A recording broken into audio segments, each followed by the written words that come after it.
Bismillahirrahmanirrahim. Assalamualaikum warahmatullahi wabarakatuh. Izin memperkenalkan diri terlebih dahulu. Saya Lutfiana Aulia dari kelas 4B Pendidikan Agama Islam Fakultas Agama Islam. Nah, pada kesempatan kali ini saya akan menjawab dari pertanyaan-pertanyaan pada soal UTS mata kuliah Filsafat Pendidikan Islam. Langsung saja kepada inti. Jadi yang pertama, filsafat merupakan salah satu ilmu dari berbagai ilmu agama. Nah, filsafat adalah sebuah studi tentang seluruh fenomena kehidupan dan pemikiran manusia secara kritis dan dijabarkan dalam konsep mendasar. Filsafat tidak dialami dengan melakukan eksperimen-eksperimen dan percobaan-percobaan, tetapi dengan mengutarakan masalah secara persis, mencari solusi untuk itu, memberikan argumentasi dan alasan yang tepat untuk solusi tersebut. Ada beberapa cabang dalam filsafat. Salah satunya adalah filsafat pendidikan. Hubungan antara keduanya tidak bisa dipisahkan. Filsafat pendidikan merupakan ilmu filsafat yang mempelajari hakikat pelaksanaan dan pendidikan. Bahkan yang dipelajari meliputi yaitu ada tujuan, terus latar belakang, cara hasil, dan hakikat pendidikan. Nah, metode yang dilakukan adalah dengan menganalisis secara kritis struktur dan manfaat pendidikan. Salah satu yang dikritisi secara konkret adalah relasi antara pendidikan dan peserta didik dalam pembelajaran. Filsafat pendidikan memandang kegiatan pendidikan sebagai objek yang dikaji, baik secara ontologi, epistemologi maupun aksiologi. Baik, lanjut kepada soal yang kedua, yaitu jawabannya filsafat barat yang identik dengan tanpa nilai selalu mengutamakan kebenaran akal daripada wahyu. Sebaliknya dalam filsafat Islam membuat kebenaran akal selalu dialogis dengan kebenaran wahyu. Setidaknya dalam kajian ini ada 5 faktor yang melandasi budaya dan peradaban barat. Pertama, menggunakan akal untuk segala kehidupan manusia. Kedua, sikap dualitas terhadap realitas dan kebenaran.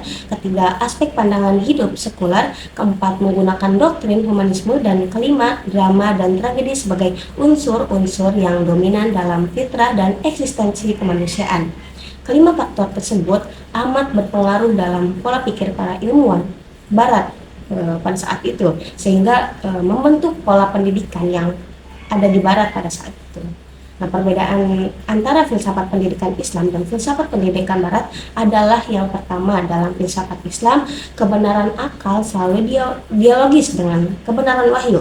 Yang kedua, dalam filsafat barat, semua konsep dan makna ilmiah hanya mengacu pada pemikiran mereka tentang sisi baik dan buruk dari suatu hal. Perbedaan yang ketiga, alam pendidikan barat, guru adalah fasilitator pembelajaran. Dan perbedaan yang keempat, dalam pendidikan Islam, yaitu mereka dipandang sebagai otoritas intelektual yang menanamkan pengetahuan agama dan moral kepada siswa.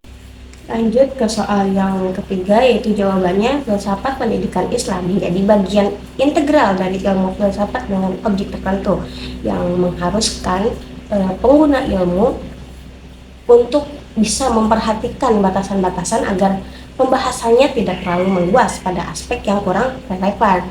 Ruang lingkup filsafat pendidikan Islam mencakup berbagai aspek termasuk tujuan pendidikan, kurikulum, terus peserta didik, metode, materi, evaluasi, dan lingkungan pendidikan. Semua masalah ini tersusun dan dilatar belakangi oleh pendidikan Islam, sehingga pembahasan filsafat pendidikan Islam mengundang sebuah pemahaman yang mendalam terhadap konsep-konsep tersebut. Adapun komponen-komponen pokok dalam pengembangan kurikulum adalah yang pertama itu ada komponen tujuan, komponen isi atau materi pelajaran, terus komponen metode atau strategi, dan komponen evaluasi yang terakhir.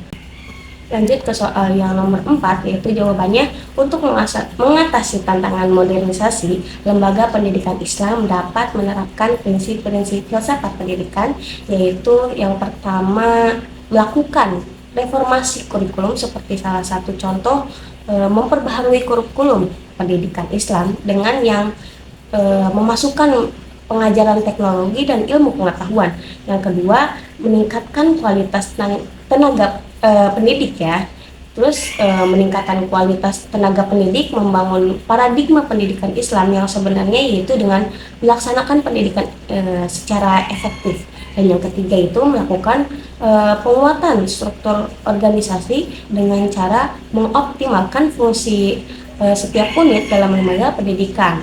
Nah, baik, lanjut ke jawaban soal nomor 5. Jadi urgensi dan fungsi filsafat pendidikan Islam dalam membentuk karakter siswa itu seperti apa sih gitu kan? Filsafat pendidikan Islam penting dalam membentuk karakter siswa karena dapat menjadikan landasan pemikiran untuk mengembangkan konsep-konsep pendidikan Islam. Konsep-konsep ini kemudian dapat melahirkan teori-teori baru dalam ilmu pendidikan Islam. Hal ini dapat berkontribusi pada pembentukan masyarakat yang lebih baik dengan menghasilkan pribadi yang berkarakter mulia, mandiri, dan juga bertanggung jawab. Nah, lanjut ke soal yang nomor 6, yaitu jawabannya pendekatan studi filsafat pendidikan Islam yang ada saat ini meliputi pendekatan normatif, historis, kontekstual, dan juga humanistik. Nah, dan untuk menentukan bagaimana cara memilih metode pendekatan yang paling efektif itu pada dasarnya semua metode pendekatan itu baik ya, tergantung kebutuhan yang diperlukan lembaga pendidikan tersebut. Lanjut ke soal yang ketujuh, yaitu rancangan program pendidikan yang mengintegrasikan hakikat manusia dan hakikat pendidikan dalam konteks pendidikan Islam dapat mencakup komponen-komponen seperti tauhid, pendidikan ibadah, pendidikan etik atau akhlak, pendidikan mental, terus manajemen kehidupan, pengembangan potensi manusia, nilai-nilai Islam, transformasi ilmu pengetahuan dan budaya Islam. Lanjut kepada soal yang nomor 8, yaitu jawabannya dalam konteks demokratisasi pendidikan, filsafat pendidikan Islam memiliki peran penting dalam menciptakan sistem pendidikan yang inklusif dan adil, karena filsafat pendidikan Islam memiliki sebuah prinsip-prinsip yang menjadi pegangannya. Yang pertama itu kesejahteraan dan keadilan. Filsafat pendidikan Islam menekankan kesejahteraan dan keadilan dalam pendidikan. Dan setiap individu ini memiliki hak yang sama untuk mendapatkan pendidikan yang berkualitas. Nah, yang kedua ada inklusivitas dan toleransi. Filsafat pendidikan Islam mengajarkan inklusivitas dan toleransi terhadap perbedaan. Pendidikan harus mencakup semua aspek kehidupan termasuk agama, budaya, dan juga sosial. Nah, yang ketiga pengembangan potensi. Nah, filsafat pendidikan Islam ini menekankan pentingnya pengembangan potensi setiap individu. Pendidikan harus membuat individu mengembangkan kemampuan dan bakat mereka. Nah, mungkin itu saja yang bisa saya jawab mengenai soal-soal yang terdapat di dalam UTS mata kuliah Filsafat Pendidikan Islam. Mungkin itu saja. Wassalamualaikum warahmatullahi wabarakatuh.